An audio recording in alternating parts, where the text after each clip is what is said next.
the recording. Number one. Number two, I welcome you all to this morning slot of the workshop, and I really thank you for joining me up. So, with that, let me start off with the workshop topics that I really wanted to let you all know about certain things. Now, here you will see that yesterday, when I was speaking to you all and giving you information about certain things, we have seen that there were eight kind of realities, or I should say, the thoughts that were necessary for me to start off and let you know about it. Today, we will see whether those things are there for me or not, and how far I will be able to complete before giving you the summaries of from the books of, I should say, Popper and the Kuhn. Now, here you will see that in our these things, I yesterday reiterated. Let me just see which one is the slide, basically, and. That is, yes, this should be the one. We'll see. Yes, this is the one. I hope it is visible to all. And I said, before we can even think about certain philosophies of research to be taken care of, there are certain important principles that we need to understand and to proceed further. Now, I'll be starting off with those things with the assumption that all of you would be able to focus on these things also. First and foremost, in any of the given thoughts, or even if you, when you are about to begin with the research, there is a strong dichotomy usually we identified during the process of the research, and that is the difference between what you call it as subject, and this is something which we always start off subject, and I would say the go ahead and do it properly. This will be for subject on one hand, and on the other hand, it is the object. Now, one has to understand what exactly these two are and why these things have to be understood. Now, you see, when you are yesterday, when I gave you the introduction to what you call the variety, the continuum of the research, and you have seen that yes, the dichotomies are coming in. Here we have to, and they are opposite to each other. We have seen that there is something called as reality in the world. Okay, now subjects are nothing but the individuals who are taking not, I would say, part in the research. However, they are the individuals who are doing the research. Okay, so that I'm taking here just one individual rather than a group of them, so that you are able to understand the entire feature about how to look at it. Now, object is something which is present in the world, and it differs from person to person, that is subject to subject, the way they are looking at it. So here, if you look into it very carefully, what I'm going to do it is I'm just going to show it to you that yes, there is this particular object in this world that is present. Now, what, let's say this is a football that I have got now.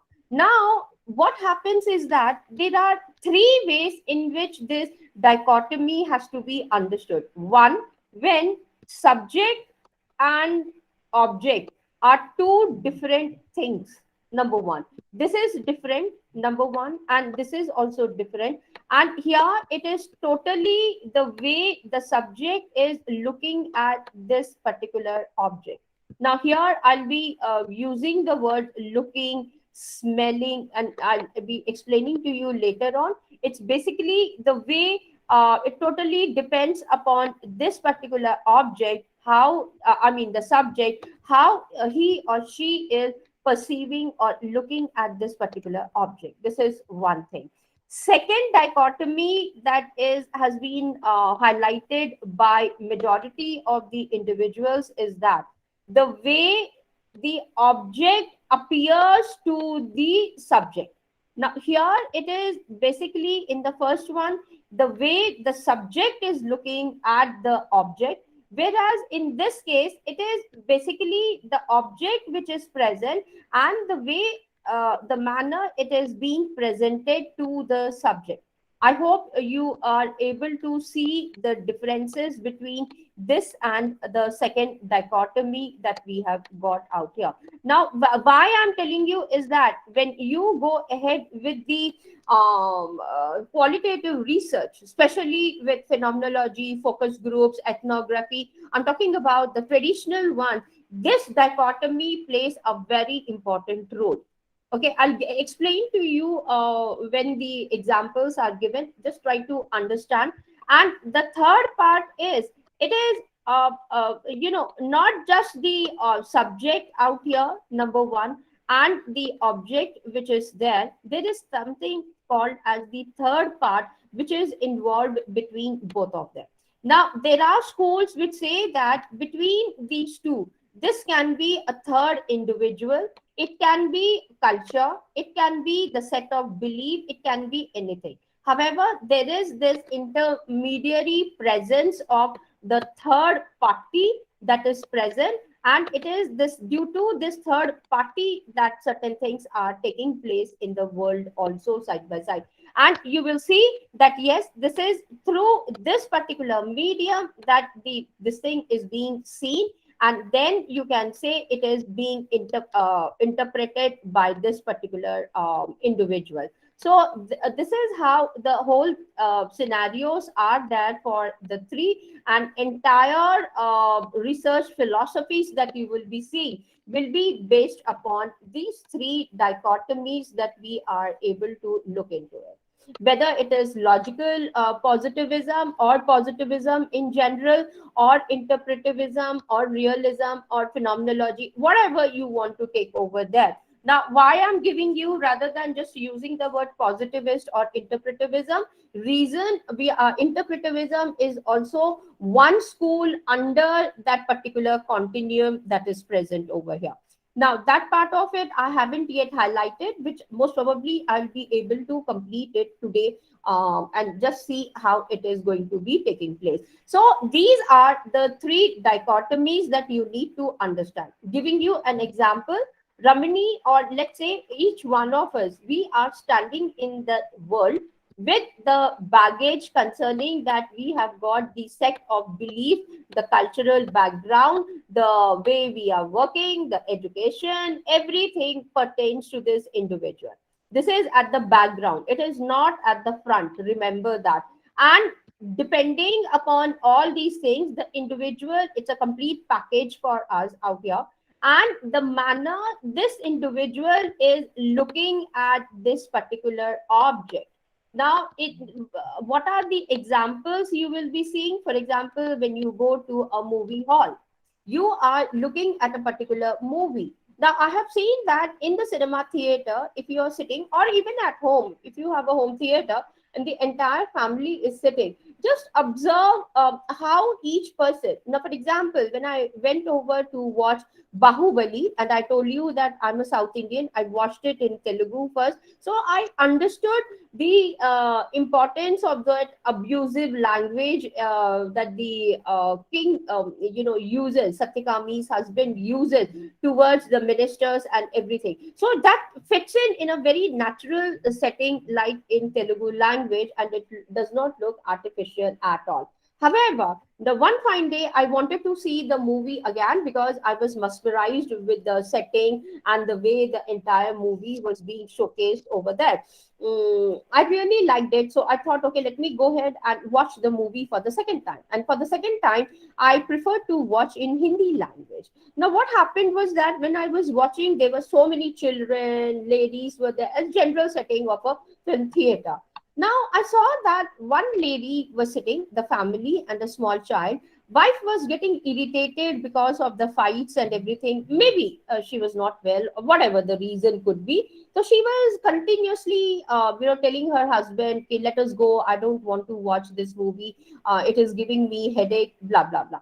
Whereas her daughter, The way she was reacting to her mother's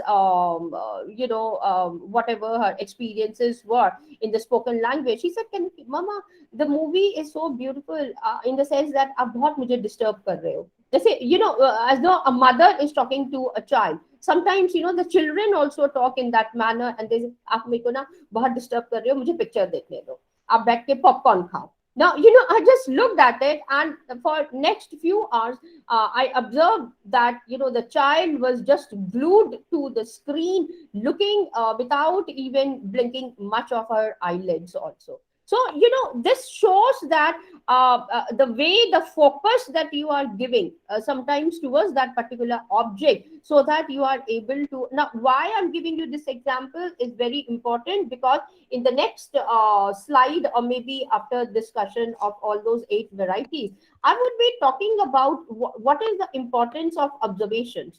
Now, Popper and Kuhn, both of them, they say that in any kind of a scientific knowledge, whereas we refer to our researchers also as scientific knowledge only, reason there is a proper process that has been adopted, just like the scientific knowledge is arrived at. For example, to give you a little bit of introduction about it, yesterday I explained to you that yes, there is something which is called as a theory. Number one. Number two, you are given away those theories completely. The theory has been given to you. What do you do after this? You take this theory, you go into the experimental setup, whether lab, hospitals, whatever your experimental setup is there. So I'm making up this experimental setup. Then you are going to perform that particular experiment all by yourself.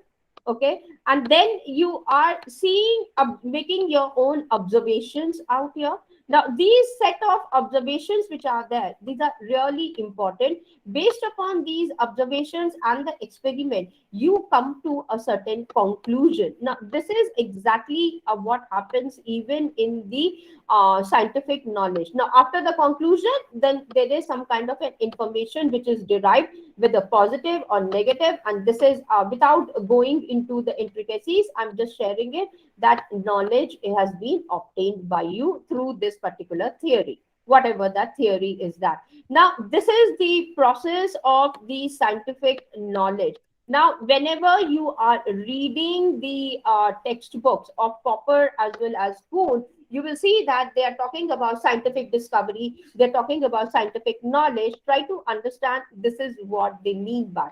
Our research area is also quite similar to this. We are not going to move away from this path, and that's why it is necessary for us to understand this part of it. Therefore I kept on saying that in this part of it, observations makes a lot of importance, irrespective of the fact whether it is inductive process you have taken or the deductive process you have taken. Whatsoever it is, we will be able to understand and find it out about it later on. So this is a one kind of a thing that you need to keep in mind and go ahead.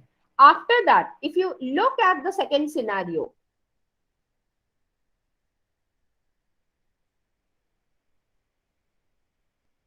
in the second scenario, you will see that again the individual is present in the form of the subject, the person who is performing the experiment. That individual, it can be any one of us who is into the field of the research. Again, the backgrounds are there for us, we are not going to deviate from that. All these things are present. However, now in this case, the subject is present over there. However, it is not the subject who is looking at the object. However, it is the way the object appears to. Now, be very careful. I'm saying it is the manner in which the things are appearing to him or her, the researcher. So they are just see. I wouldn't even use the word see. It is the manner in which this particular object, which is there existing in the world, is being thrown up to the subject, and whatever it is giving out, the kind of the information which has been coming through this object is what is being received by the subject out here.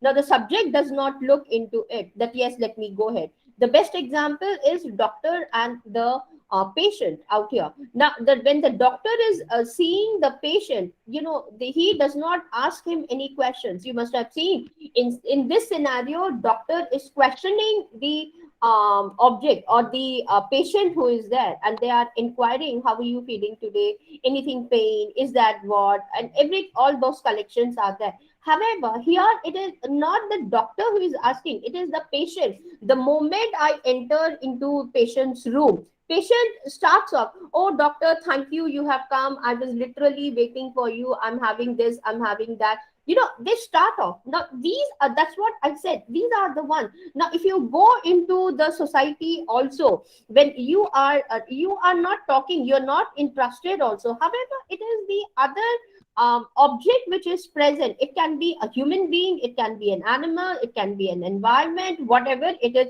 It is trying to give you some kind of an information which you are collecting together in the form of the data, and then you go ahead and try to do. Now this is the typical scenarios that you will see in the qualitative research, especially when you are doing the ethnography. Here it is not you who has to take the information, it is the other world which is existing over there has to give you the information. Now for example, if I want to do a research on Eskimos, because I have been reading so much, or let's say even on if you have read the book by Oliver Sacks, it's a wonderful book. If you can grab that book, the spelling of the author is Oliver, that is Oliver, Oliver Sacks, and the title of the book is The Man Who Mistook His Wife for a Hat. Okay, now, the man who mistook, I'll just take out the notepad. I think I'll be able to type it out very well. The man who mistook his wife for a hat. Now here, because Oliver, basically was a psychologist, I would say, and he was a medicine doctor also. He always used to look at the patients who were, were a little bit mentally disturbed kind of people, and they were somehow allowed to stay in the nursing home for few days. So when he used to go on rounds, he used to literally talk to those patients. And this particular book is a collection of around 12 to 15 cases of his life, which really attracted him. Now, this was the scenario wherein, what happened was that this man is a painter.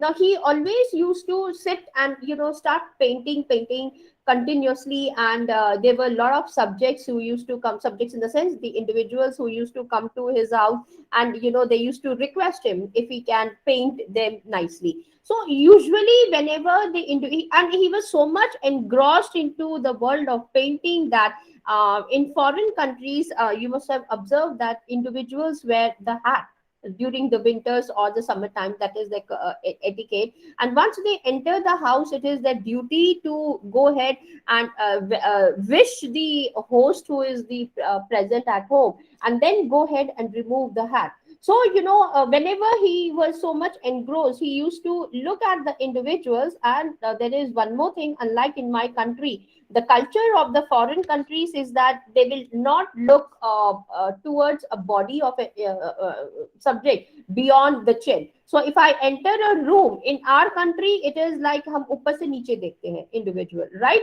In other countries, you're not supposed to look at a human being below their chin. So what happens was, he always used to look at the hat when they were removing, and then his attention was again towards the individual whose painting he was trying to take care at that moment. So he was so much engrossed, and after few years it was observed that he was developing a particular disease. Unless and until a person does not wear that kind of a hat, he never ever recognized. Now it happened that his wife was always with him. Now he even refused to recognize his wife unless and until she wore that particular hat.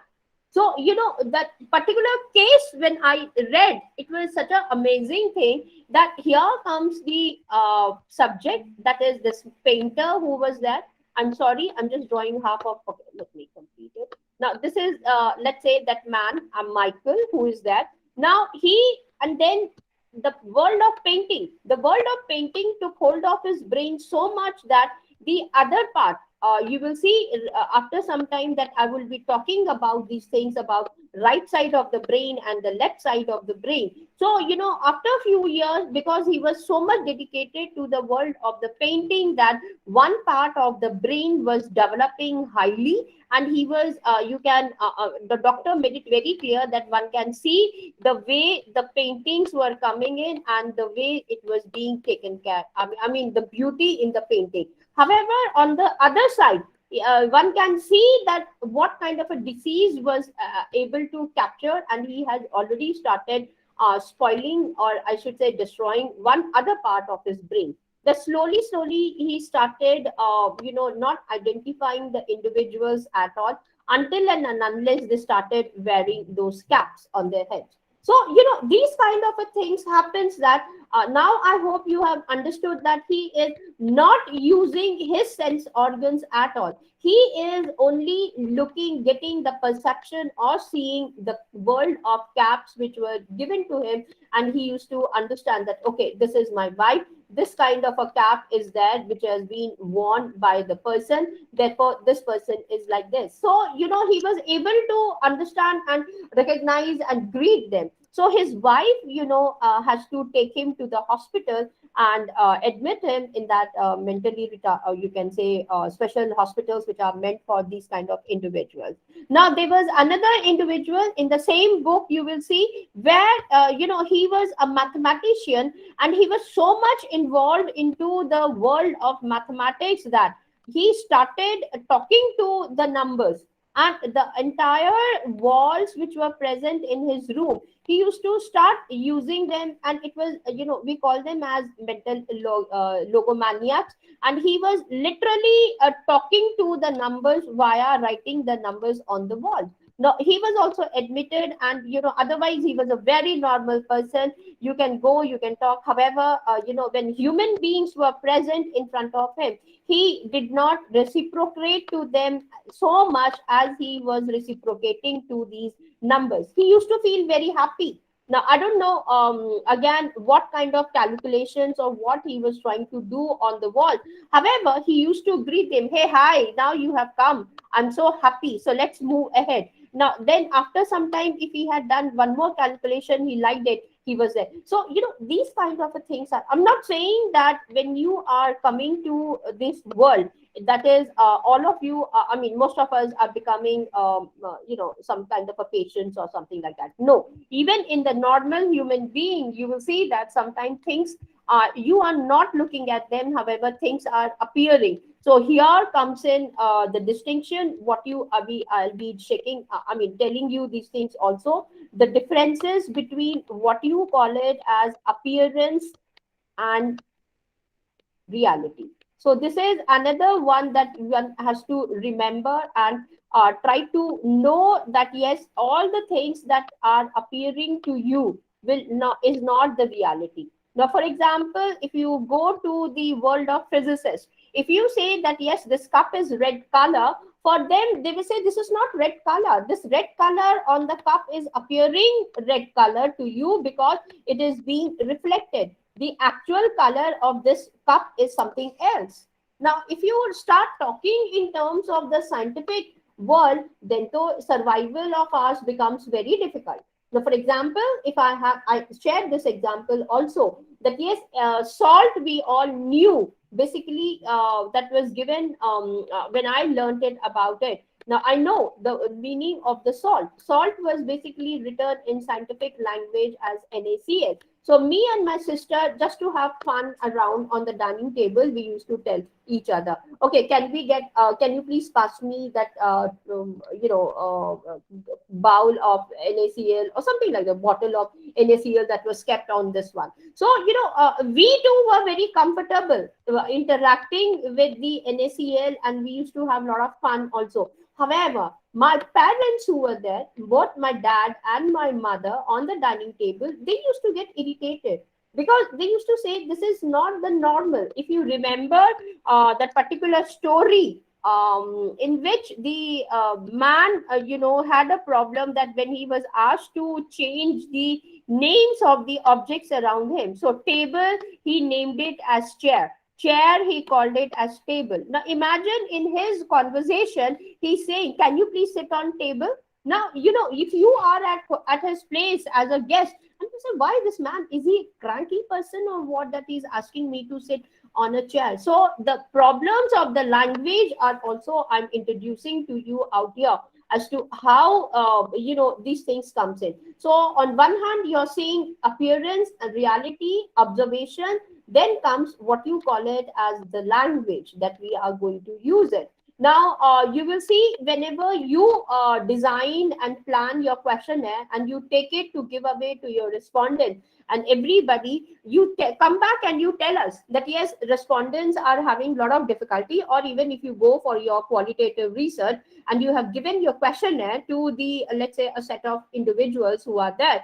Now, you will say, either they are not able to understand the English language, they wanted the questionnaire in Hindi language or Bengali or Oriya or Telugu or Kannada or Bengali, whatever that language is. So you have to take the control over languages, and languages also are so different. Like Hindi, I know it, the way I speak Hindi, definitely okay, born and brought up in Delhi, so it's fine. However, my Hindi is also not very good when a typical Hindi speaking person is there. The fluency, the choice of the words, and the way the diction is there in the voice, or the way they are going to take care of certain things, especially languages like Punjabi and all. You have to be very careful when you're watching. Same is the case when I was learning Bengali language. Now, one kind of Bengali which was very easy for me to understand, and I used to learn from my friends. Usually, most of my friends and teachers are Bengali, so I used to see, and this is one culture in Bengali individuals that I have seen, is that when two individuals coming from Bengal are there together, rather than speaking in English or Hindi, irrespective of how many people are around them, they will start off speaking in Bengali language only. So, I had this problem, that to my friends and my teachers, they used to start talking. One kind of Bengali was very, very easy, no matter what rate of speech it was, how quickly they were speaking. There was another kind of Bengali where, I literally had a tough time to understand, because not only the rate of speech, however, the diction and the way they were talking about in that particular thing, it was very difficult for me. So though I picked up that particular language because I wanted to learn. So you will see that languages also have this kind of a problem. It definitely faces, and you have to be very careful in qualitative research. Majority of the time, one big drawback that you will see is the language of conversations that we are looking into. That's why I said, whenever you're talking about interpretivism, language barriers are there, and we will see how to overlook them. Now, this goes with the second side of the differences between subjectivity and the objectivity that has been given to us. The third variety is the individual is there with the complete set, and they enter into the field. However, the object which has been given to them is absolutely new. If it is a new one, I'll explain to you what I mean to say as new. Then there is requirement of either another individual who is like a mediary between both of you, and it is through the presence of this person only that you are able to understand about this particular object. Otherwise, this object is completely new and you are not even aware of what exactly it is in this world. Now, there are many things that are happening, like Corona. We all know it is there. Now, we do not know what Omicron is, or what Corona is, or what happened when those individuals went to Wuhan and they came back to India. Just two individuals in Kerala, and the rest of the story we are aware of it. what had happened with that virus. However, even now, I would say, if you look and if we are trying, we are talking about corona, we are talking about pandemic, we are talking about Omicron and everything. However, the question arises, how much of it are you able to know? If someone says, okay, I'm suffering from Omicron, however, is that really Omicron, or is it the prior virus that has infected your body that you're talking about? Now, in the society right now, if you will see, there is so much of disturbance. Now, I don't know whether you are able to find out or not. However, as a researcher, I'm telling you that. Now, some people say कि नहीं हमको viral flu हो गया है because there is this change in the weather. And this time, even if you will see, environment is not the same as we used to experience earlier. Now, at least I'm in Delhi from past 34 years, so I know what kind of situations are there and what kind of changes have taken place from last year to this year, also side by side.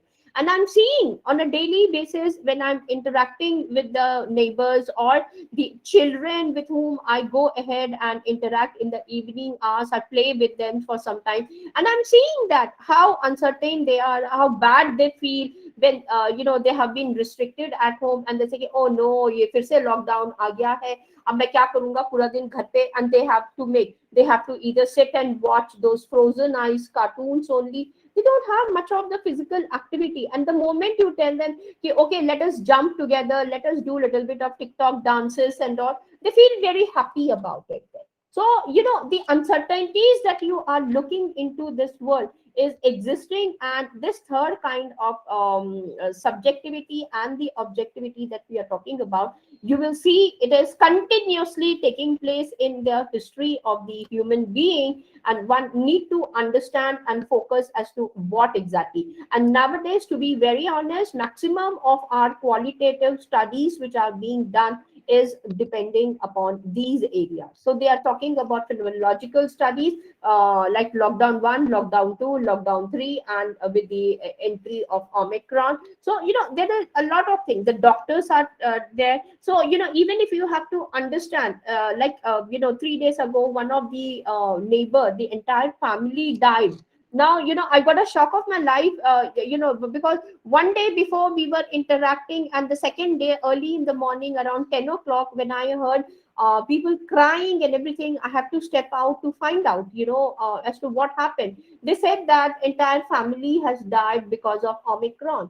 I said, is that how soon Omicron has started invading our societies? Now, is it in reality Omicron or something else? So, we have to take the advice of the doctors who are present, or the health experts who are there and who are telling us. Now, if you will see, it is immediately after January 1st that these kind of activities are taking place in our world also side by side. This is just one part of the story that I'm telling to you.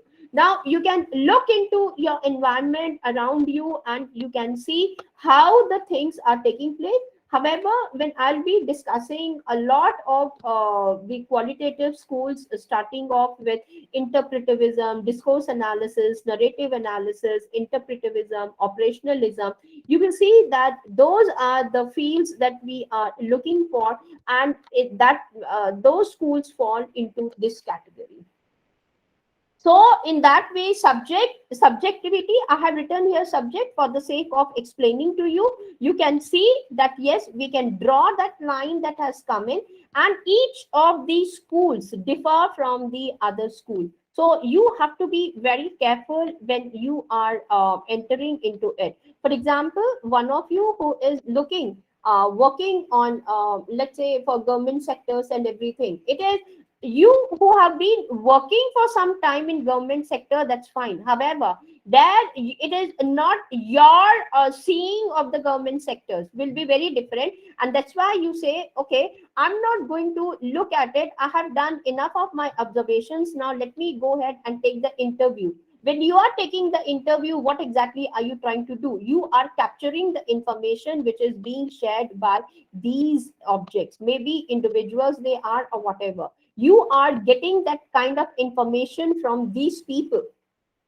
it is not coming from your end. Here because of your cultural background and everything, and you are looking at it. For example, the way I got my exposure to, let's say, Tirupati laddu, right from the childhood, which I'm seeing. So that laddu is my object out here, and the way I'm looking at it. My childhood perception or looking of laddu was very different, because I was a child and I wanted to munch them and I used to enjoy it. However, later on when I went over there, okay, ठीक है, laddu खरीदना है, खरीद के हम लोग आ गए. However, when I went 2 years ago, it was not the same Ramani. It is a grown-up Ramani with some kind of an exposure to the world of business and everything, that she went over and she perceived a lot of changes in terms of the commercialization of the Tirupati Laddu itself, which turned out to be a brand and a heritage product for that particular area of South India. So, that is how I am perceiving it, basically, or looking at those things. So I hope I have given to you a very good introduction to what are these kind of dichotomies, and when you are going to select the philosophical schools, research schools, number one. Number two, when you are performing the qualitative research, you need to keep this as the background. So, this part of it has to be there as a number one, and then you need to select it out, write it down absolutely, whether is it a subjective study that you're doing it.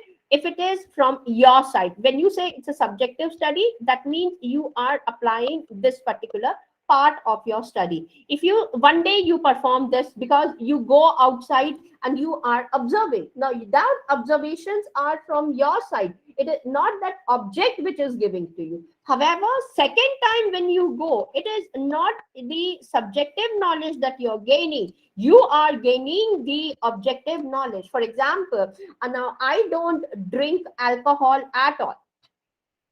Now I was trying to look at do certain I've selected certain films in which they were trying to highlight more of the alcohol, let's say from Amitabh Bachchan movies, or if you have seen the recent movies, I was looking at one of the songs which was there, and it was very good. I mean, I was trying to sit in my library and I was trying to work out, analyze. When I saw a bunch of girls who came in from my one of the classes, undergrad program, they came over, they sat next to me and they asked me, ma'am, what are you trying to research now? So I told them, I'm trying to research, what is relationship between alcohol and females, number one, how many females consume. They started, and while discussing, they said that, ma'am, have you ever tried drinking breezer? Now I got a shock of my life, and I was looking at the girls because I can get some kind of an information, because I don't booze at all. So I asked them, what is this breezer? I started off with my interviewing questions with these girls who were between, you can say, 16 to 20 years of the age, you can say. Though they were from the undergrad program, so there were a bunch of these girls. I don't remember now whether they were from first year, second year, third year.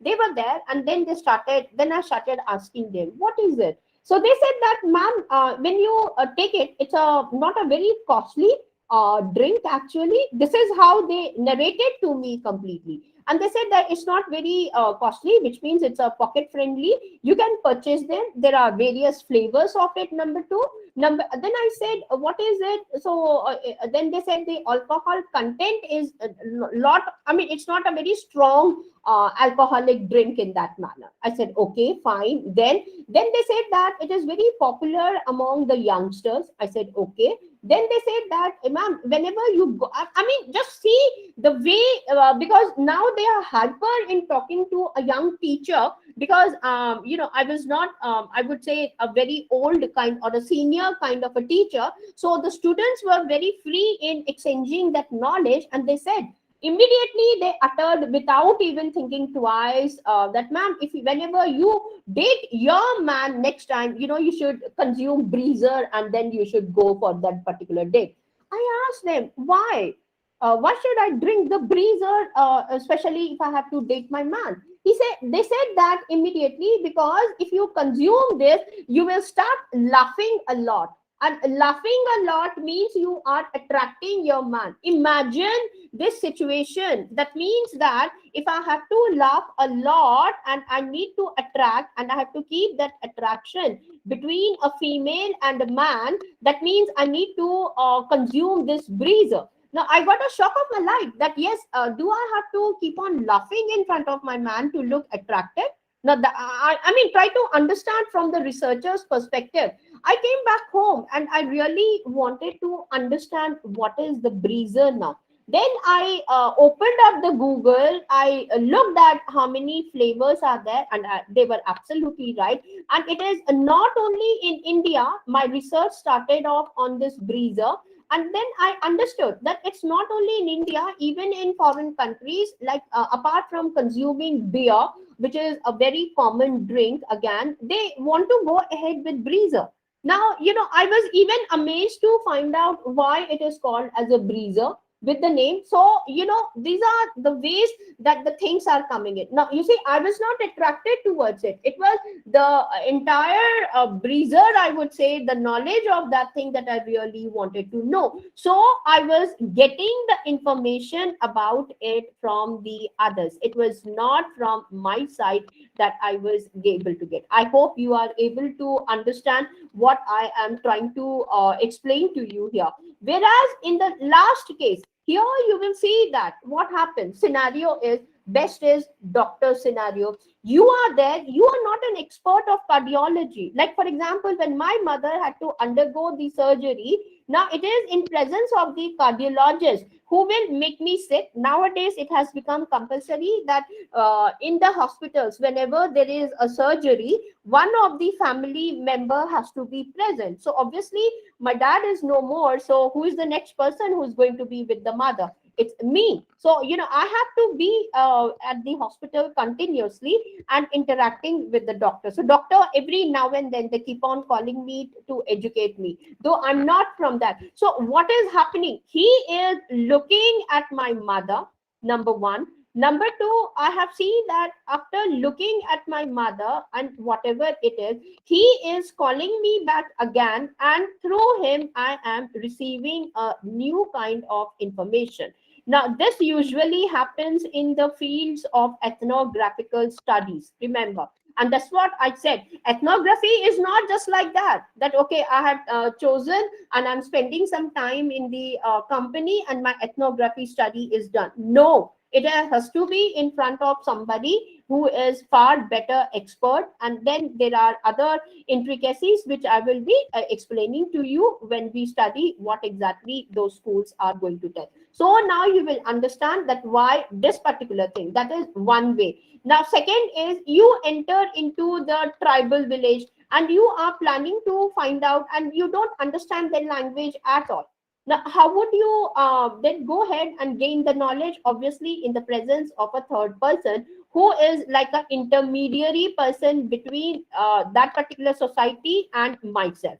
And then via this person looks at it and then is sharing the knowledge with me. Now, same thing happens in case of certain other studies also, wherein you don't know about it at all. However, you require the help of the individual to take care of the understanding. For example, let's say I want to do a research on how much of solar panels are being used in our country.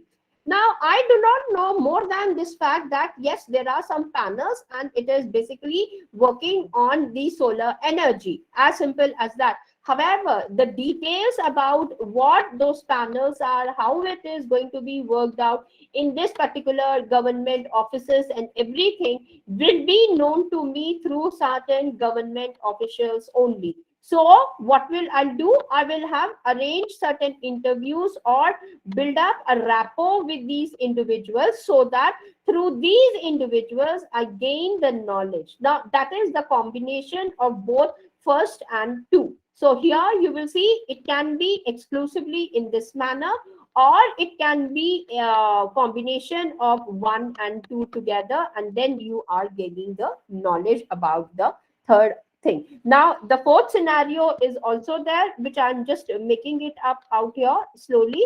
and that is a combination wherein you are talking. The fourth situation is that both the subject and the object, there is that interplay taking place between them.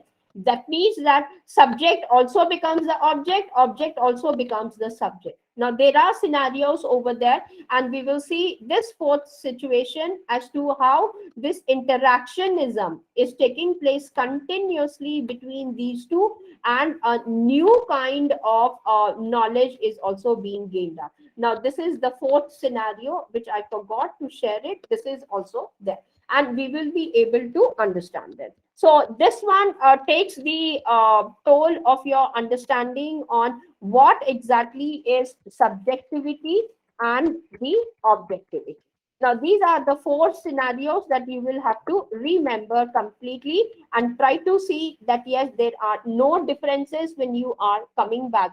Now, some of you who are into the domain of writing, today I had to sit and I have to share a lot of papers on subjectivity and objectivity. In fact, I studied and collected few papers, and I could not believe that so much of material has been published exclusively on the discussion of objectivity and subjectivity alone.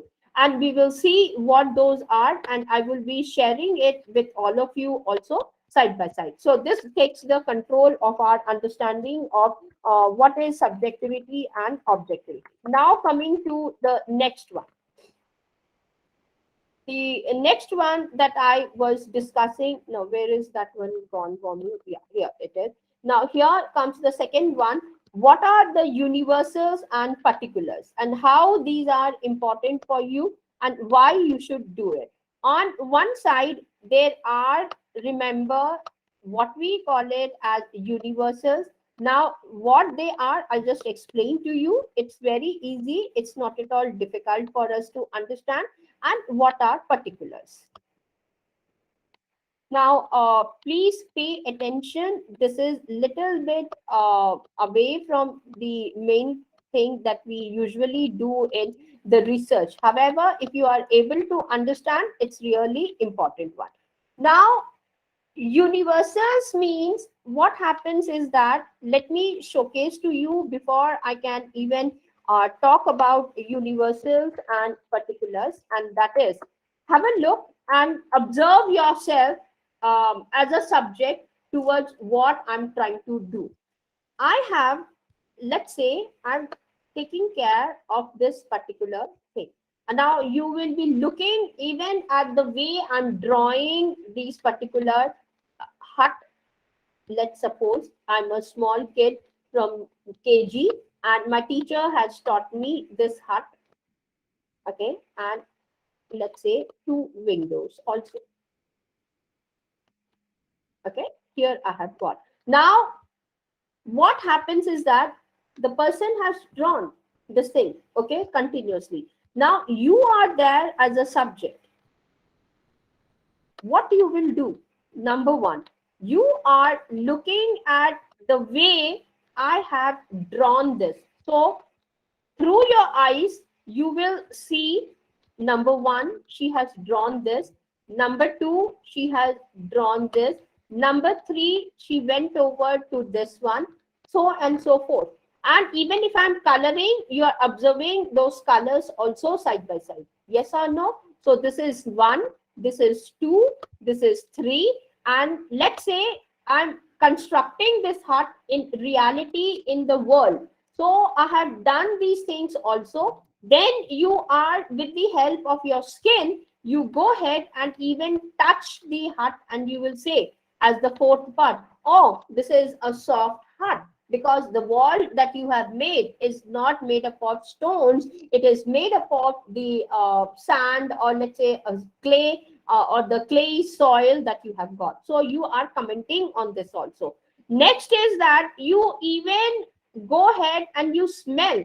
Sometimes you see, when if you are very sensitive, when a house is being constructed, you can smell that earth particles also, the soil particles which are present. So the smelling sensation is also there. Have you ever seen small kids when they have this calcium deficiency in their body? Usually what happens is that I should say not usually, generally, maximum of the children, they go ahead and sometimes they taste the walls also.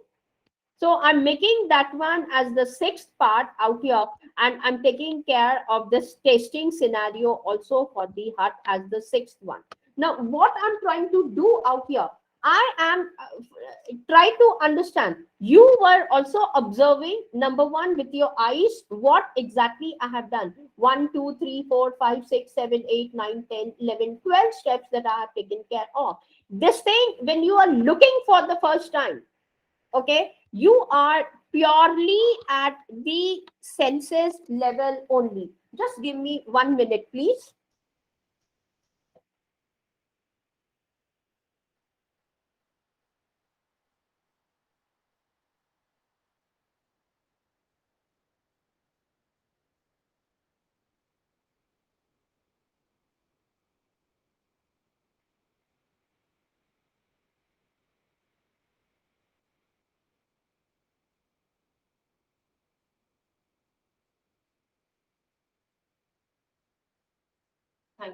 Thank you, all of you. Now here you will see that when you were trying to look at this one also, it was purely at the sense experience level, not more than that. It was purely sense experience. And now here, what do I mean by sense experience? That means only the senses were working, your sense organs were the ones that were taking care of it, nothing else.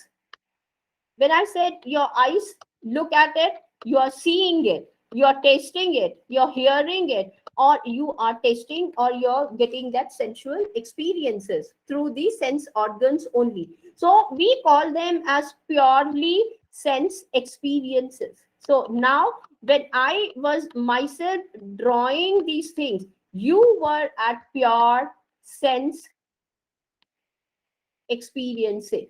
So I'm using that word, try to understand. I'm making it a continuous word.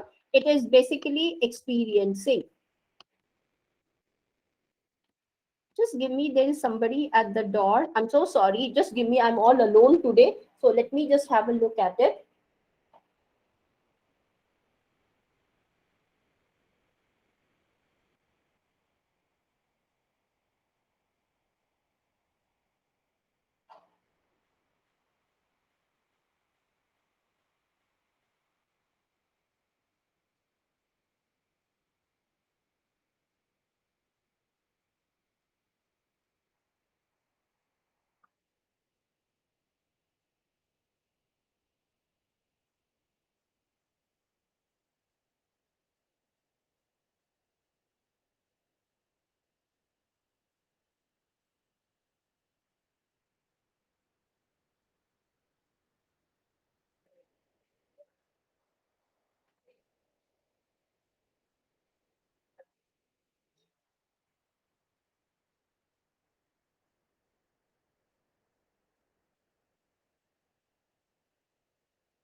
Thank you, all of you, for giving me that small break. Actually, we have a lot of problem with the monkeys here, so I have to take the help, and that's why um,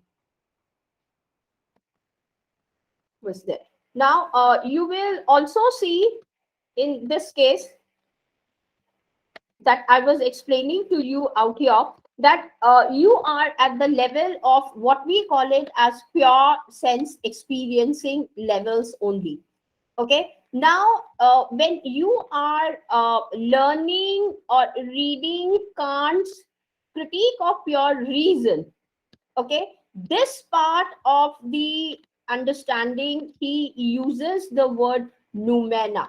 Remember that these are very important to understand phenomenology, post-structuralism, hermeneutics, all those areas when we are going to touch upon. So he is I mean, they call these levels as noumena. Whenever you hear the word noumena, try to remember that they are talking about pure senses, experiences of our bodies, basically. Here, there is, again, that dichotomy would be coming in completely, and we need to understand where we are and what you are doing it. Now, the question arises, is it just one or two levels? Now, for example, when I was drawing, obviously you observe that I was drawing from this point to this point also. Now, depending upon your experiences, then you saw that she was drawing from here to here, and then rather than drawing from here, I started drawing this line from this way, and I got it from here. So you were making all those observations also step by step. So here, noumena, first, it is the pure experiences that you are taking care with the help of your sense organs. And number one. Number two, if you are very naive kind of a person and you haven't even observed all those details, you were just seeing the way I was drawing, and you said, okay, this is how you have taken care of, like a child. And then the question arises, is this 1, 2, 3, 4, 5, 6 are enough? I would say this is your pure noumena. That means you are not even rethinking about them. These are called as pure noumena, and they would be exactly 1, 2, 3, step by step in these lines only. It would be going ahead. After this, then comes the repeated noumena. Now, this is also a level of observation. So I will be calling it as observation 1 level, first level. Then, depending upon this pure noumena, now when I have drawn, I have completed. Now, when I'm explaining to you, I'll be telling you, okay, I did not draw my hut in this way, like this. I drew a point from here, then I went like this, like this, like this. I'm making it. You are at the second level of noumena. So this is 1N1. Then you go for N2. Then you go with N3. Now, I don't know how many levels are required. So it can be till, I can say, an N level out here. Now, same thing happens with your observations also. O2, then O3, then O4, then O5. You can go till ON. So you will see that in noumena, depending upon our habits. Now, if you are with children, especially at the nursery or this upper KG level, I'm talking about, have you ever sit? I mean, if you sit with them, or if you are yourselves parents, when if you are teaching your children, you will see them telling you, "Oh no, mom, my teacher did not draw the hut in this manner. She drew the hut. She put up dot here. She took it up like this, like this, like this." And if you are drawing the hut like this and become taking the help of the scalene or isosceles triangle, you teach them in that manner, they will not hear to you. They will say, no, my teacher has taught me in this manner. I will be drawing it like that only. That is the way the sense experiences are being discussed out here. And then you will see the moment you have completed the noumena N level, the next ones will be the working of your brains coming into the picture, and this might take a certain more days for you to master it. Now, once you turn out to be the masters from these levels, Then after that, you are no more at the sense experiences level. You reach to another level from here immediately. Now what will happen over there? There you know it immediately. Okay, now I have seen how the huts are being drawn and everything. Then you know what you will do? You will start coming to another level, which we call it as the phenomena. Now here, what exactly is phenomena? That also I'm explaining to you right now. Kindly listen to it. I'm not calling it as phenomenon, which you usually hear it. It is phenomena. Now, noumena is purely with the sense experiences, and this is, remember, ethnography, focus group, phenomenology, if you are doing it, and postmodernism, all those things, even the image analysis, sound analysis, and making entry into in vivo or Atlas TI or even Max QDA, these things becomes necessary for you to understand. The moment you come over to switch to the phenomena level, you are entering into the levels of concepts. So concept 1, concept 2, concept 3, concept 4, these like that, it can go, I don't know how many times it will be there, it can go till concept n. Now what do I mean by concept here? You have seen me drawing this line, this line, this line, this line completely, and this thing, this thing, this thing. The moment I have completed it in this way, now I will be learning from the experts or my parents who are there. So it can be experts, parents, teachers, then your mentors, all those individuals who come in, okay, out here. They are the ones who come into the picture, and they will introduce to you for the first time that what you have drawn is called as hut. This is your first concept that you have learned, and this concept where you have learned the hut is summation of 1, 2, 3, 4, 5, 6, 7, 8, and 9 things out here. So summation of all those 9 things that you have taken care of tends to become your C1, and that is what it is, your concept.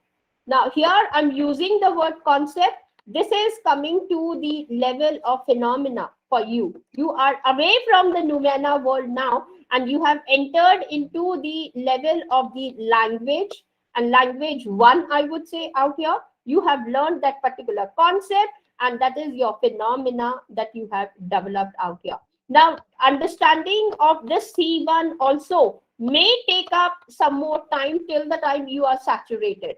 You know, I'm using the word saturated because this has got certain, like it can be noumena 1, noumena 2, it can go to noumena 3, I don't know. Maybe 100 times you are repeating depending upon the mind that we have got or the brain, and you are able to develop this particular C1, that is the concept. Now, why I'm telling to you, once you complete your what I call it as the field work at this level, this is your field work completely. You are making the use of your sense organs as much as possible. Then you are coming to the level of making observations, which is number 2. Number 3 is this level that you are taking care. However, the moment you are at C1, you are entering the level of the softwares also, and you are interested in making your codes. I hope now the things are falling into place to understand why it is necessary for me to understand this part. Then why is it necessary for me to understand this, go ahead with this, and then this one completely. And that's why there is this integrated play that is taking place between all these things, and you are supposed to move in this manner only while you are generating your codes. Your code that you will be taking care of for the first one out here, that has to map with the concept that you have observed or derived at, or whatever it is. So codes, nobody helps you to know. They will just tell you, NVGO ले लो, सारे के सारे text को enter कर दो PDF formats को और बस अपने कोड जनरेट कर दो. No, you cannot generate the codes just like that. It has to come through these things that you are taking care of, and then you are going ahead. Now, for example, one of you may raise the question, what about the textual analysis? Even in textual analysis, if you look at Quirkos, maybe after some time I would be taking up those things also today and give you a short introduction about them. You will understand that yes, Quirkos really, the software is able to, once you import n number of PDF files, Quirkos is going to find it out what is the common word which is existing upon in all these files. And if you see that yes, the software is selecting the wrong set of codes for you, you will go ahead and feed it and say that yes, this is the one that we have to look into it. So this is something that is the second one, I would say, which is really important for you, not only for the research, however, even for selecting the correct kind of software, as well as for generating the codes to understand the meaning of concepts. Now here I have just stopped with the concepts only, however, it is not just that. Now you will have, after the concepts are over, under the phenomena itself, you will be going ahead and looking for jumping to the next one. After the concept buildings are there, you go ahead with theory building. So here again, you would be coming in with theory 1 plus theory 2 plus theory 3. Like that, you will be continuing and carrying forward. However, after some time, when you have completed with the theory building, similarly with the summation of these things are all your phenomena. Let me tell you that. You go ahead with another level and then you say, okay, from here onwards, my models are entering. Model 1, you can compare model 2, model 3, finally you will be studying model 4, and then you will say this is my final model 5 which is coming in. So here you are now able to see the movement from one level to the other level as you are developing. Now all these things have to be journaled. When I say you have to, journaling means you have to keep a notebook ready, and on a daily basis these things have to be entered and carried forward simultaneously into the softwares also. For example, if I've completed with concepts, then I will go ahead and develop my theories out here. Theory building is taking care. After that, I will go for my models. Now once you have finalized your models and everything, then you go ahead and jump into your analysis work on data collection and then carry forward. Now, that is how the entire scenario is taking place, and we call it as the differences between subject and objectivity, number one.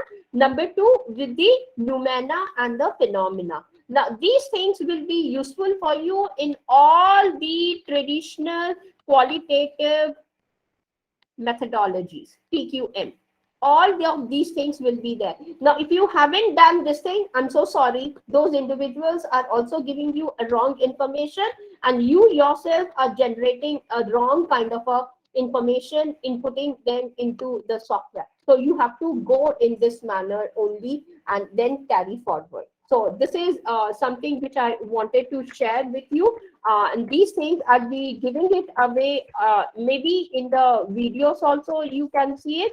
Secondly, even in the as the slides also, I will be giving it away in this manner only. Okay, I hope all of you are with me till here. Then the next one that I have to talk about is, where is that thing gone? No, image. I keep forgetting. I think that this is that. Now here, after completing what I call it as the phenomena, noumena, and the subjectivity, objectivity, next comes your experiences. This I have done it here in some way. However, I'm explaining to you the levels of the observations which are very, very important for us. Now, let's say, again, I'm taking up the case of the hut only that I have drawn out here. It is like this, and now you yourself are making the observations. And these observations, remember, purely you have to do with the help of your sense experiences, and no further things have to be attached out here. Now, here, the moment I have done what I have done, now you will tell me this is the first thing that you have drawn, this is the second thing, this is the third, then I have taken care fourth, this is the fifth, then I'm sorry about this, fifth, then I have done sixth out here, this is 7, this is 8, this is 9, then I have taken care of the 10th, and 10, the ninth is 11th, this is 12, the horizontal line, similarly 13, then this is the 14th one, and this is the 15th one. Now here what you have done, you as an individual, these are your observations. Now observations, now here I'm making it very clear so that you can see it yourself and you have experienced it. This is what I call it as live experiences. So here I can draw how many lines? 15 lines are the ones. 1, 2, I'm so sorry about my these things. Otherwise, I have to draw them neatly. This is the one, 6, one. Oh, let me draw it properly.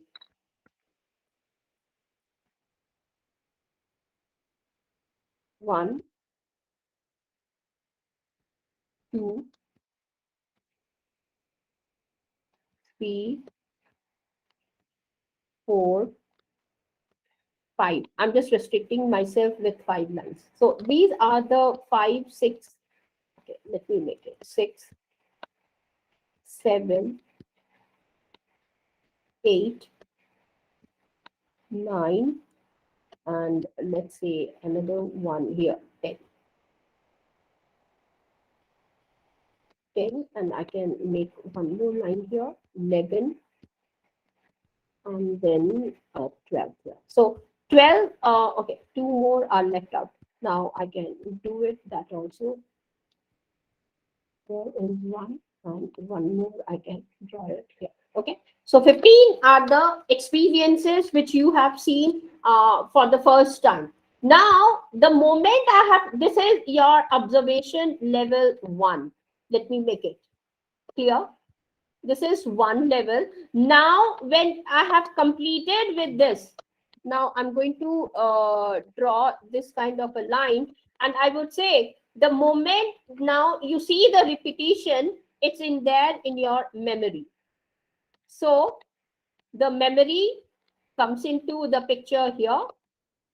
The role of the brain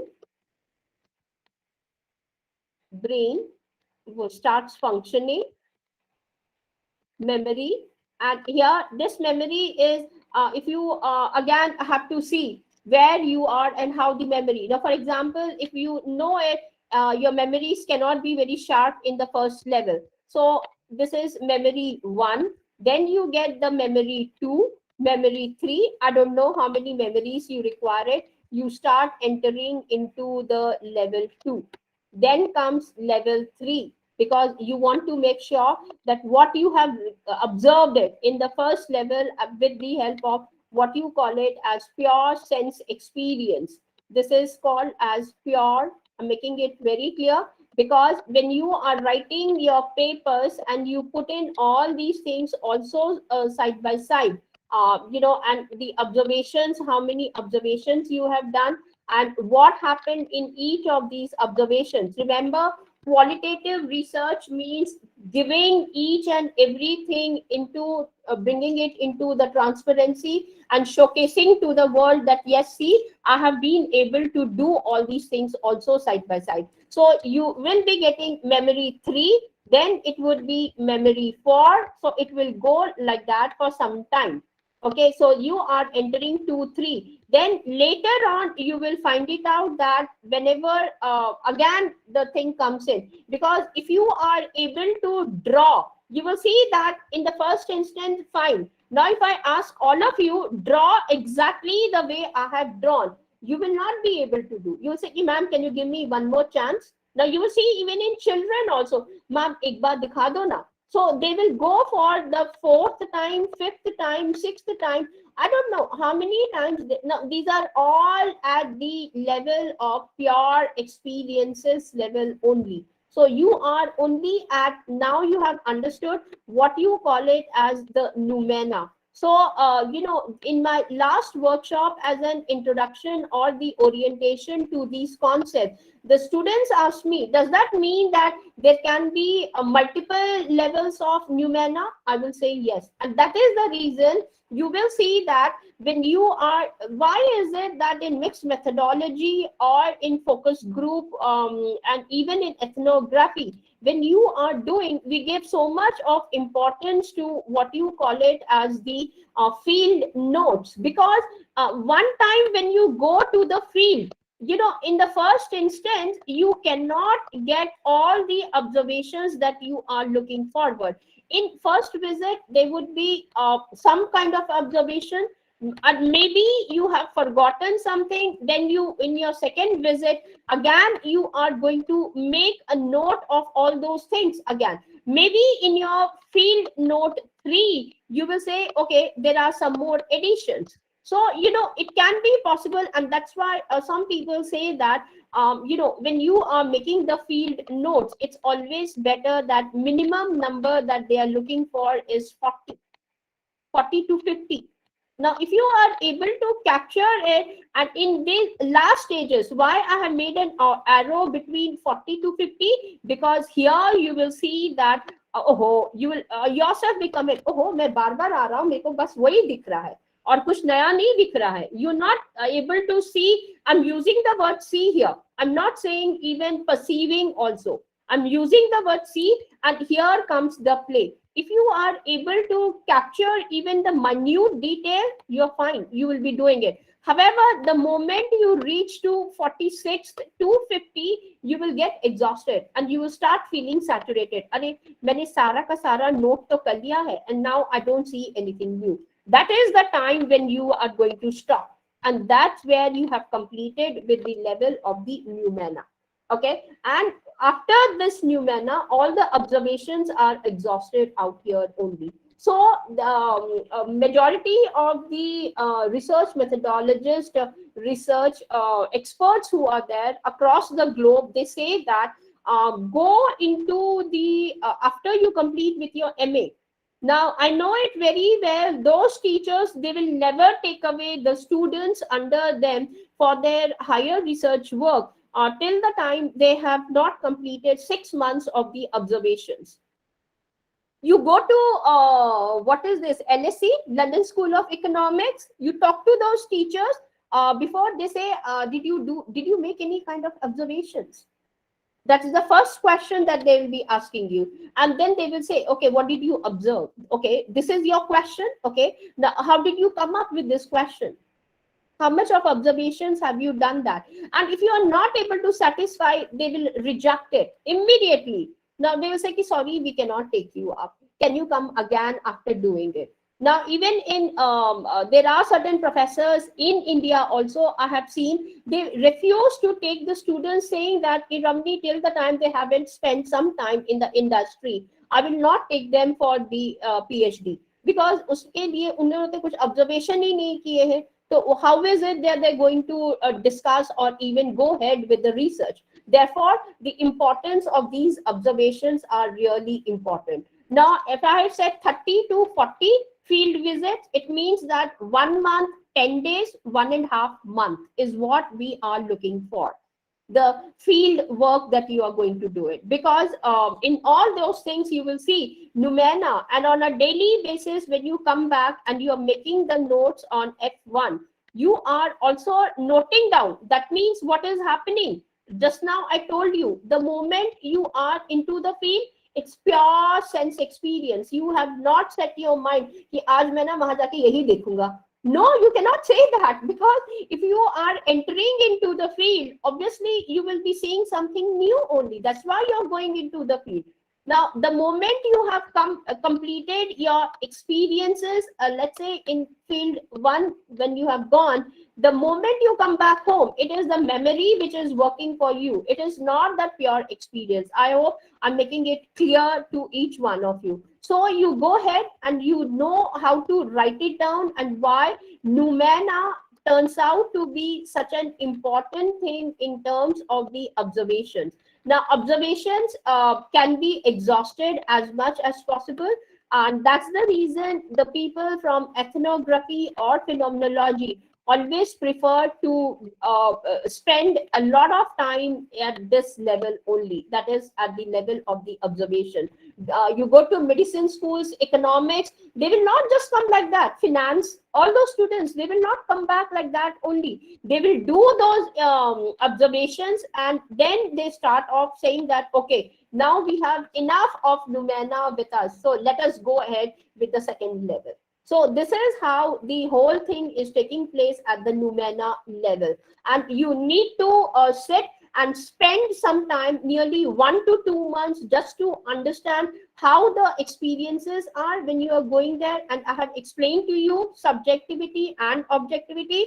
Remember that also, go there and spend some time. This is the Numena level. Now, we just save it for all of you, so that Lumena, that's it. This is gone. Now, next comes the phenomena. Now, in phenomena also, though I was talking in terms of the of concepts, models, theories, and all, but that doesn't mean that you are into the higher level. No, even at the phenomena level also, remember certain things are taking place, and that is what even in your research, when you design certain things, you go to the experts and everything. So here comes the individual, okay, and I'm just taking care in this manner.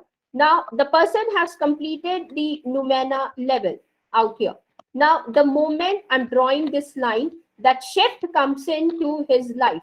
Now they have done, they have exhausted the things are working. Now Numena, remember, even when you're writing also, there are different levels of writing also over there.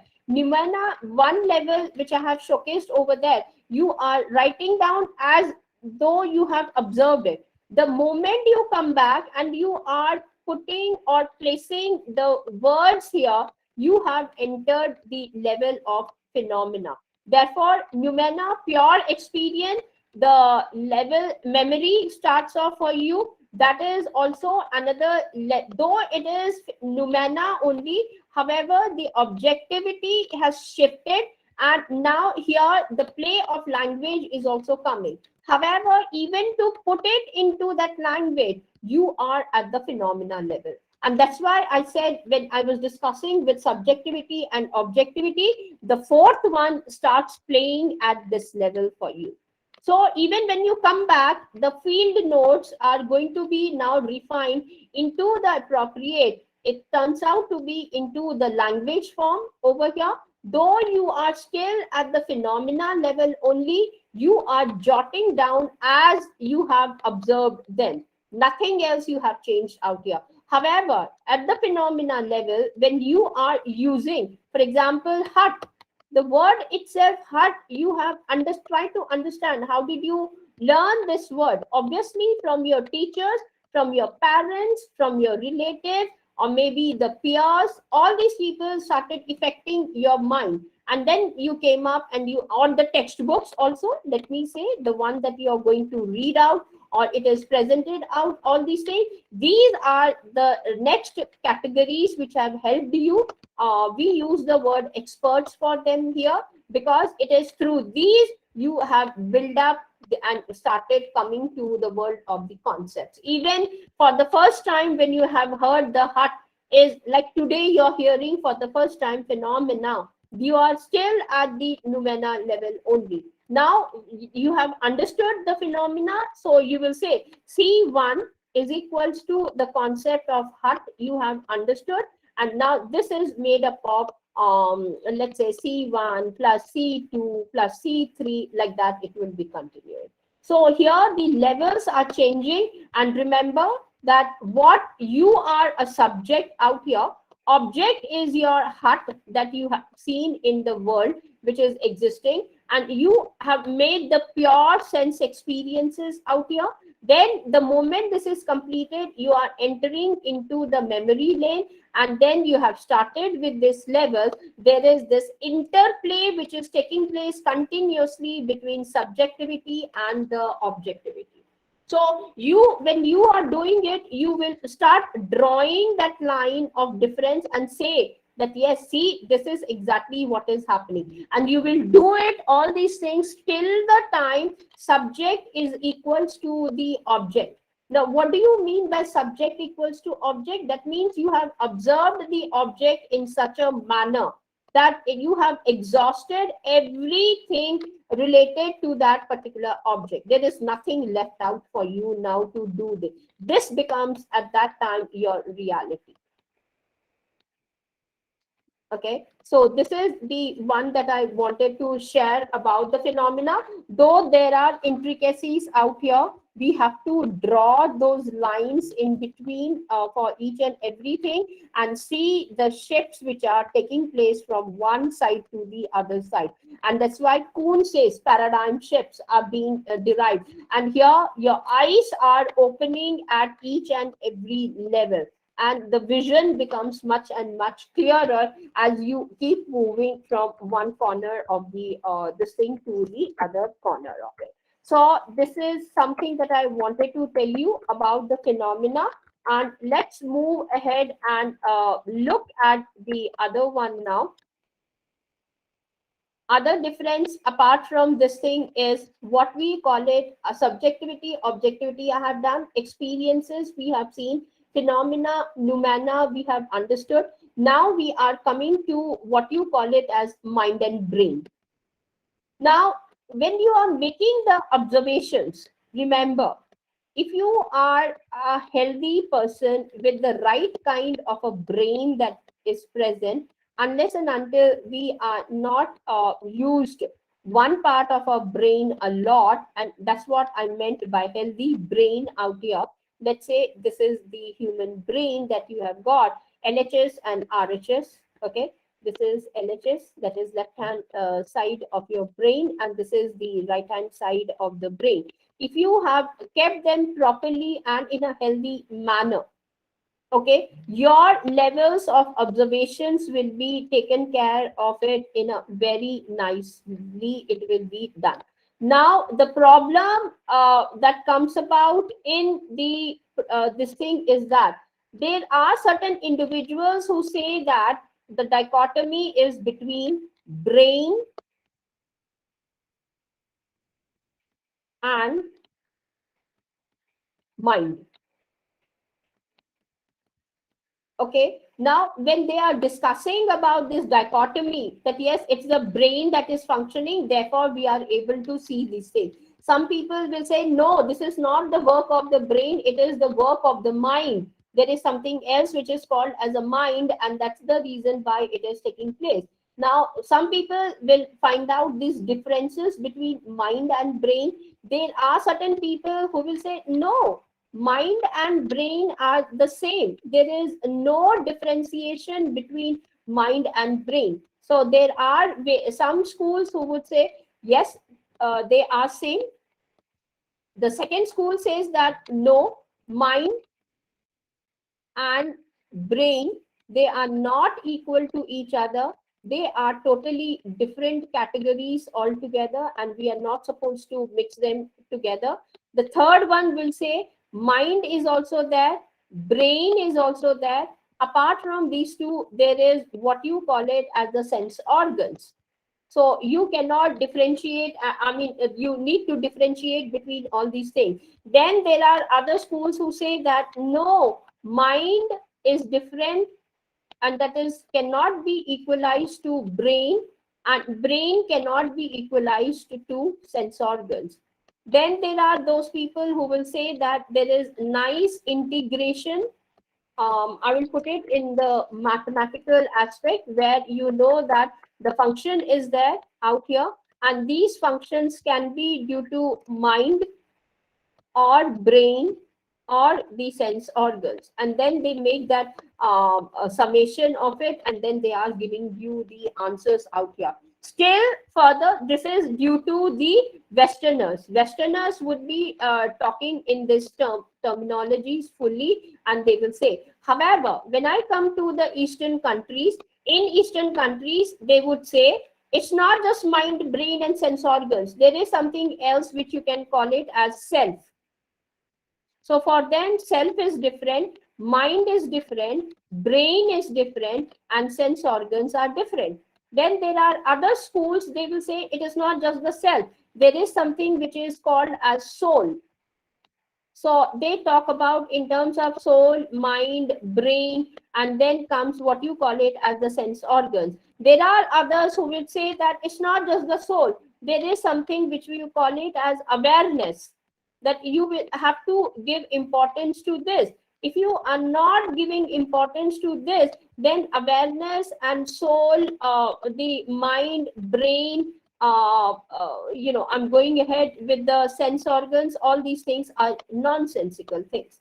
And then last but not the least, there are people, a lot of them who would say that forget about it. There is something which we call it as consciousness out here, and it is this consciousness is existing in your body or in the universe, that there is what you call it as awareness out here. Then comes your soul, then we are talking about mind, brain, and the sense organs. Now, apart from all these things, because there has to be some answer as to how this consciousness is existing, they would be introducing to you the concept of God or Almighty, you can say, or supreme power, whatever that names are given. Then the consciousness, awareness, then comes the soul, then comes the mind, then comes the brain, and last but not the least, the sense organs. So you will see that these dichotomies are taking place continuously. So here, this is for the Westerners. They just focus on these things. I'm not saying that they are not theists. There are theists also. So for them, it's only God which is present over there, and upon that, these things are taking place. Now, when we talk about mind equals to brain, there are a lot of schools, interactionism, behaviorism, all those things would be coming in.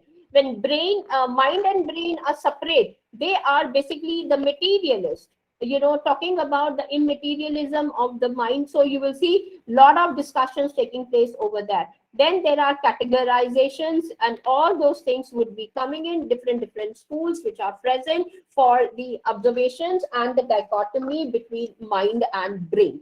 And then the way the left hand and right hand is working with the help of the sense organ. So here I'm going to keep the sense organ. Now I'm not entering into the jargon, because we are not at the specialization level.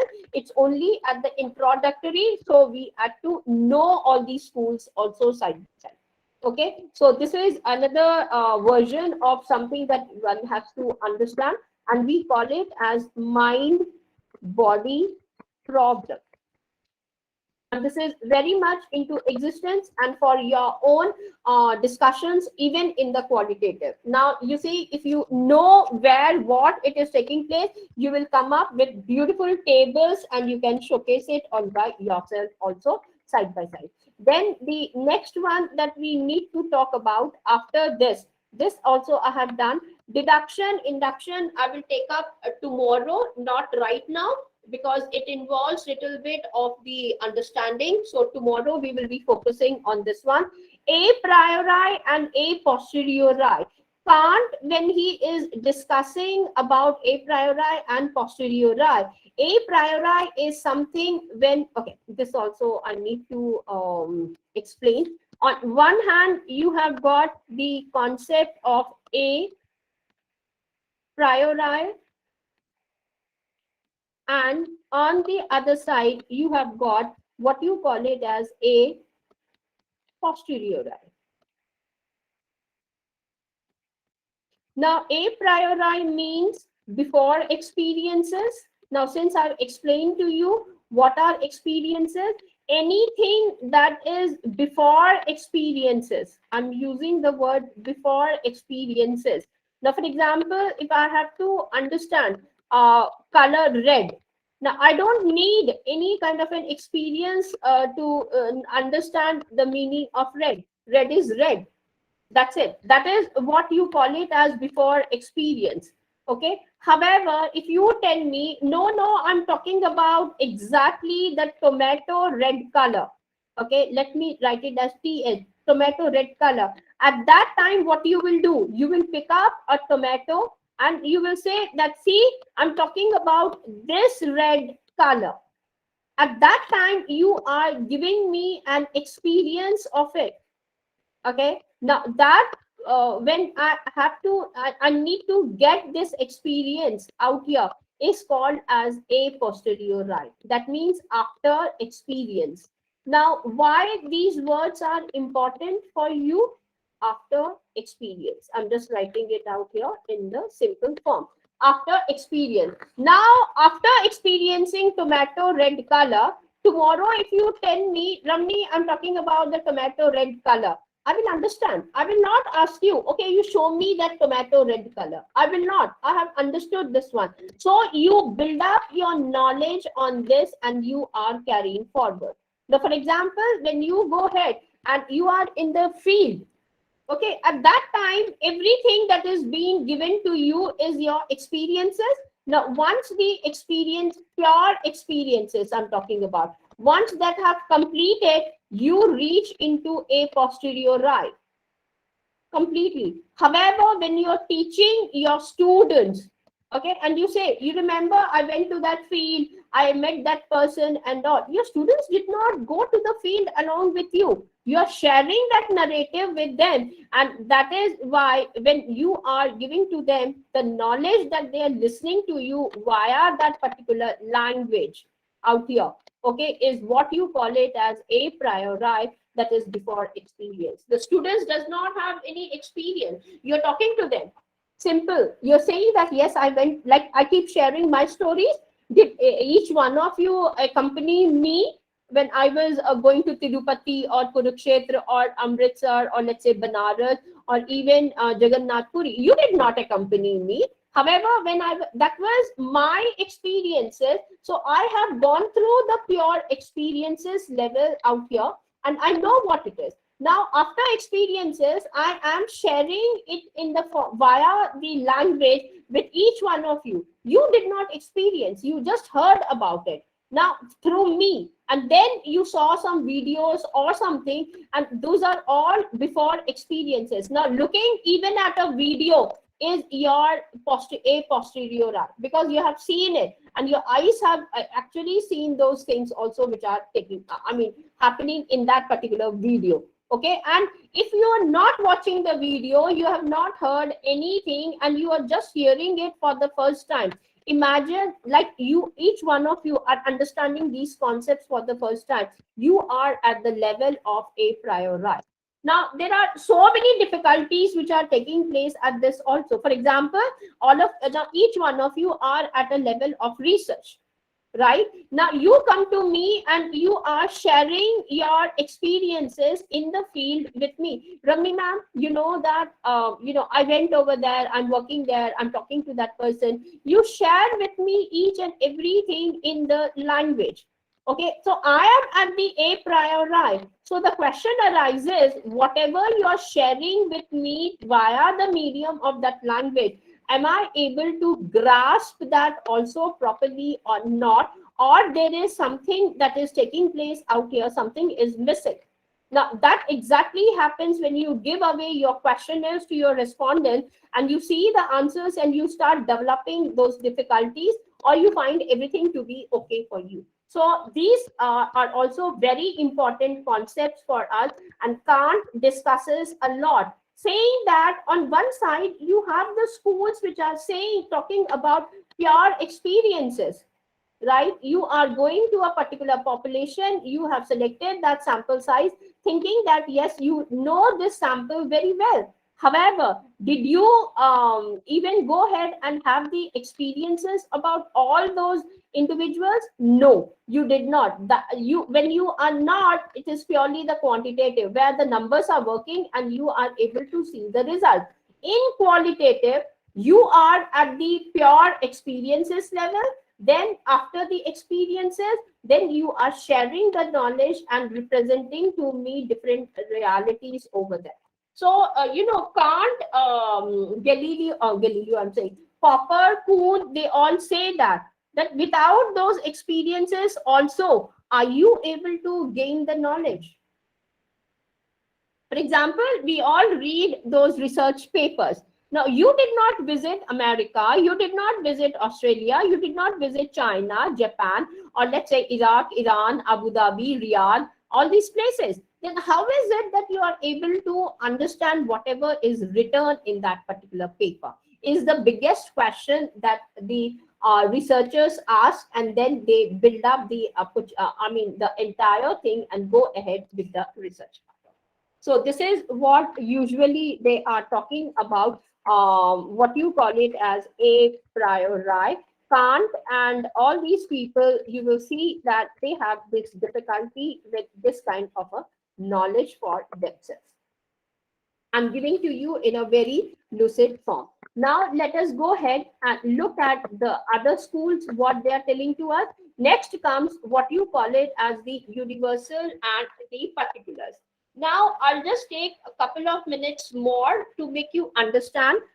Here I already have a slide, I think so, on universals and particulars. Universals say it in the language of all swans are white. Okay. Now I hear from my teacher, I've never seen a swan in my life. I don't know whether in this particular group, do we have any individual who have not seen a swan? Okay. Now let's assume that, none of us have seen the swan. We, however, go ahead and believe the concept that this is a proper statement. Let me tell you, it's not a sentence for me. It is written in an exact proper statement. If this is a statement, that means this is a truth for me, so I have to agree to it. All swans are white in color. Then what will I do? I will Google around to see what exactly a swan is, how it appears to me. Then I will go to the zoo in reality to check. Oh, this is the swan. Wow. Then if somebody shows me the goose, I will say, this is not a swan. I want to see a swan exactly. So I will do certain visits somewhere or the other way, watch the videos, watch the movies, hear from people, then talk to the expert. I come to know that yes, all the swans are white. However, one fine day, I visit, let's say, Kolkata Zoo. And there I find that this particular swan is black in color. So what will happen? For me, this uh, thing that you have said, all swans are white, collapses. That means I'm not going to agree to this particular statement. The truth goes away, and I will come back and just because of one swan, which I have seen, which is in black in color, and I will either say some swans are white, saying that what does this mean? It means that some of them are white in color, not that all of them are white in color. Now, the moment I write this thing, this turns out to be my particular. One particular is my experience of seeing a black swan, number one. Number two, then coming and changing the statement, the universal statement that yes, all swans are white is no more existing. To make it much more easier, if you know a little bit of set theory, I can write this statement as like this: swans are white in color. So, or let me make it up like this. Oh, let's say this one: swans are white. I will be placing it in this manner. So you will be able to understand that yes, she is talking about a set, a universal set that is existing, and she's talking about all the swans which are white in color. Simple as that. However, the moment I see one black swan, and then I will change it from universal statement to a particular one, where the form it takes is this one. Some swans are white, or I can say some swans are not white, to indicate that yes, there are some swans which are existing in black color also. So these are the let me just complete it, the dichotomy that you will see in the world, talking about in terms of all and particular. I'm not entering into the too much of the intricacies about universals and particulars. For example, when you say from this population, you have selected this sample size. From this sample size, you are generalizing and saying that all individuals have said that swans are white. Therefore, for me, all swans are white in color. Simple as that. How did you generalize it?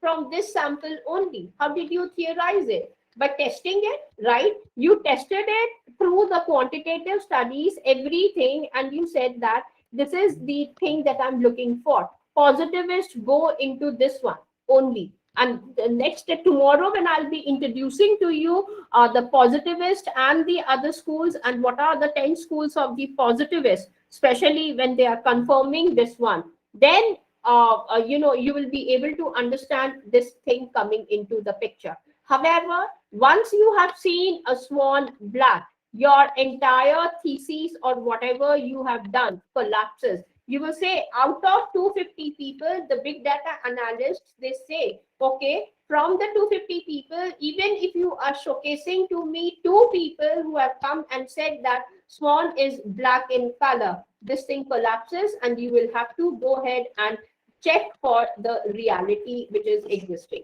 So your qualitative studies comes into the picture, and you proceed further to check whether is this really true. Then why is it that my theory has collapsed? So you are checking via the qualitative studies to find out, is it the case study one, or is it ethnography? That means you go into the zoo, you catch that swan, and you even give a bath to that swan to see that nobody has painted it black, so that this thing is going away. So you start testing them in a different way to solve your problem. Then you come back, and then you are taking care of it. So this is how the universals and the particulars are trying to discuss their things over here. And what do you call the Popper and Kuhn, they discuss about these things in their theses, saying that you are supposed to solve this problem also. Now, solving this problem means what? You need to go to that continuum, which I'll be discussing with all of you tomorrow, again, keeping these things also side by side. So this is what I wanted to present it out. And one last thing is there, and that is the question of reality.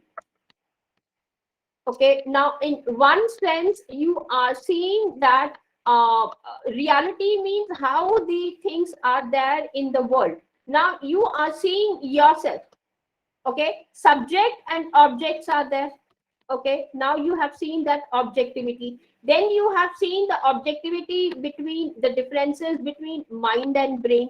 Then I have showcased to you the way the languages are bringing in the difficulties. Then you have seen between universals and particulars also. So these 8 kind of things which are coming in, you are able to understand that yes, now how are you going to look and tackle the question of reality. So here comes into the picture various schools which you will have to adopt and understand as per their this thing that they have given. One person will come and say, no, there is exactly one reality. So this is called as the single reality concept. Then there are individuals who will say, "Ki, no, there is not just single reality. There is something which we call it as the multiple reality. So you will have to concentrate on that also." Then there are people who will say, "Oh, no, no, it is nothing of that sort. We don't talk about the single reality. We are not even talking about the multiple realities. Actually, we do not know. It is actually uncertain. We will have to wait and see, because as we are going ahead with the time, new things are emerging into your thing. So critical realism, all those things will be coming into the picture, and you will find it out that yes, the concept of reality, some people will say it's actually materialism. Okay, others are saying no, it is totally at the conceptual level. There are others who would say, no, these are basically empirical. You need to focus upon them. Then the other people are there who would say, they are naturally existing in this world, and you will have to take care. So the reality in itself, you will see, has come into our domain in lot, I would say, in a different forms in front of us. So you will have to understand how you are going to tackle this question of reality for your research work, and then you will be proceeding further part of it. So this is the eighth one that we were talking about, the reality. I have done it in a very short span, though reality in itself, maybe very quickly, I'll be taking it again tomorrow about the reality, to show the different aspects of research that you have got revolving around the reality. Now it is here that Popper comes into the picture. It talks about what you call it as the falsification on one side, and on the other side, Kuhn says paradigm shifts. So we will be seeing these kind of things again. I have to make you understand what do we mean by falsification, and that will be there along with the introduction to certain terminologies, more introduction to the terminologies, and we will understand what is falsification and how the paradigm shifts are coming for us. Okay, so I think with this, I'm going to stop my presentation. In case, let me see that yes, some of you have started giving to me the question. And as I told you, I'll be taking up at the end. So here I am. Abhishek says the condenser will join at 8 p.m. Okay. Fourth scenario, can you explain once again? Now, fourth scenario of reality, one that you're talking about, or are you talking about Ma'am, it was, yes. ma'am, the dichotomy, the subjectivity and Oh, the you wanted objectivity. me to explain the subjectivity and objectivity. So, Abhishek, that is Yes, that. this one. This is the slide that I was trying to explain with the fourth variety. Okay, you mean to say this is the one that you wanted me to explain it more. Okay, now here what happens is that as I explained to you at the level of the observation. So, what is happening is that now you are aware that what exactly is this one.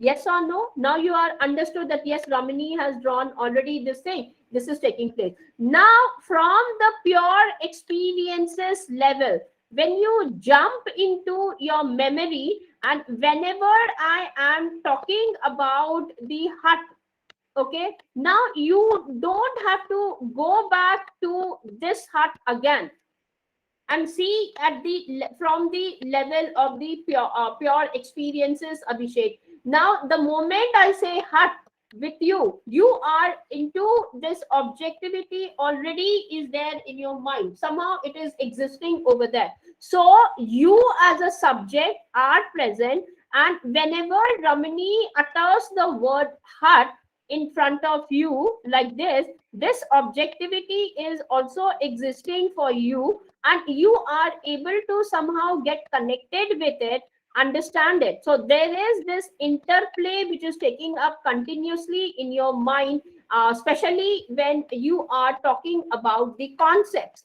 Now when I come to the level of concepts, when I'm giving, like I'm talking to you right now, when I'm talking, each of my word is a concept for you now. Okay, now if it is a concept, am I taking you back to this pure experiential level? No, you have already experienced it. And now, whenever I will be referring to this, you are now looking at the whole. In fact, I did not use those that dichotomy also, the concept of whole and the concept of parts. No, I did not purposely, did not touch upon them, because that will take me into another level of discussion. In fact, when I'm talking about concepts and theories or the model, the whole thing am I talking about, or are you talking about the individual part?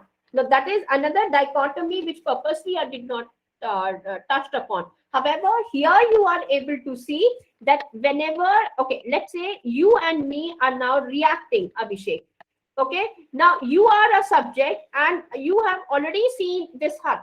Now I don't talk about showing you this hut at all. Now whenever in my discussion I talk about hut, you know that Ramni is somehow, and in your mind also imagine slowly what will happen. Okay, let me put it up like this, you will be able to understand more. At this level you are at the pure experiential level, you are seeing the heart the way I have done. Second case also, let's say it's a memory, and then you are able to talk about the what do you call it as the pure experiences. However, the moment you come to the third level, you are away from this pure experiential level and you are at the memory where the concepts are building continuously. So now this objectivity moves away from the pure experiential level to the discussion level in the terms of the object, in the terms of the concept. Now this is exactly what I meant to say, is that there is this interplay which is taking place between the subject and the objectivity continuously. So the shifts are taking place continuously, and this is bit complicated kind of a model for us, and we need to go ahead with this one. However, I need to make you understand that yes, a time will come when you are working with the software. The things which are existing in the world, they are no more at the level of the pure experiences you're reaching. So they become subject also, and sometimes it is the subjectivity which takes the owner, sometimes it is the object which takes the owner. So you are supposed to know, should I draw this dichotomy even now, or should I move away when you're creating your codes into the software. So these signs would be coming in and you have to be ready. So that is the reason why I introduced that dichotomy also synthesized for you. Okay, Okay, thank you, ma'am. Got it. are you with me now? Yes, thank you. If not, then I'll be coming to the softwares, then you will be able to understand those things more. Now, Ma'am, it is just like creation of dynamic policy making yes, that as per the market condition, we have to change. yes, The government is absolutely. changing policy. Yes, that's right, Abhishek. Now, Yes. Nancy saying what is 1 to 9 in concept 1? Okay, what is, Nancy, were you present right from the beginning? Now, when we were talking about the concept out here, concept is not just one. Like, for example, in this hut, I started off with first line, then I added out the second line, then I added out the third line. Like that, I went over to steps number 9. That's what I meant. So that this all together, the summation of it comes to the concept building of hut for me. That is what I meant over there in short.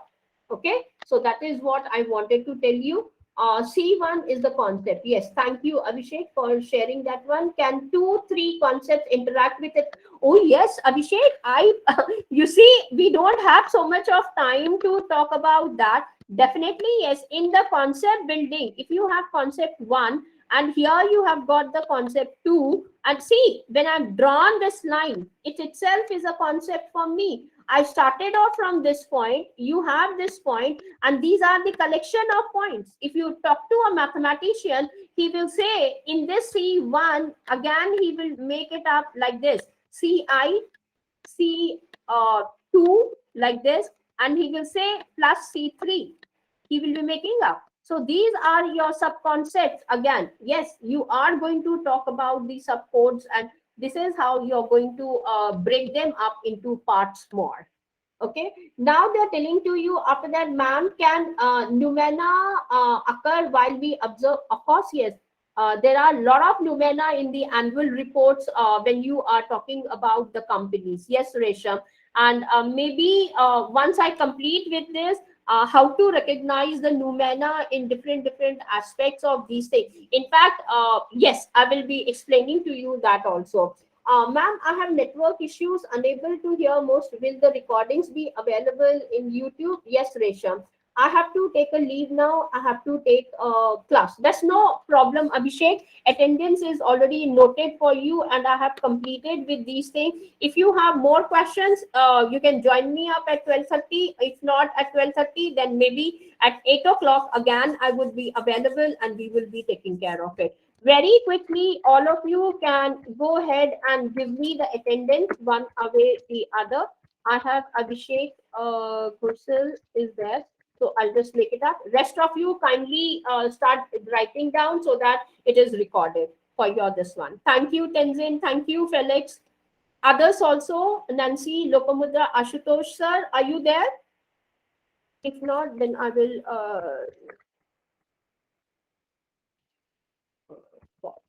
I'm here, ma'am. Okay, you are there. So you can also give your attendance, sir. So Yes, I ma'am. think that will be Sometime. taken care of. And thank you for joining me up. And in case you have some kind of problems or something, please join me up later on again and you can question, because these are very important to understand from the qualitative research perspective also. Okay. Ashutosh sir, I will just add yours. Ashutosh, here we go. And thank you. So I'm stopped recording it right now. And today, most probably, I would be going ahead and adding some of the videos either on YouTube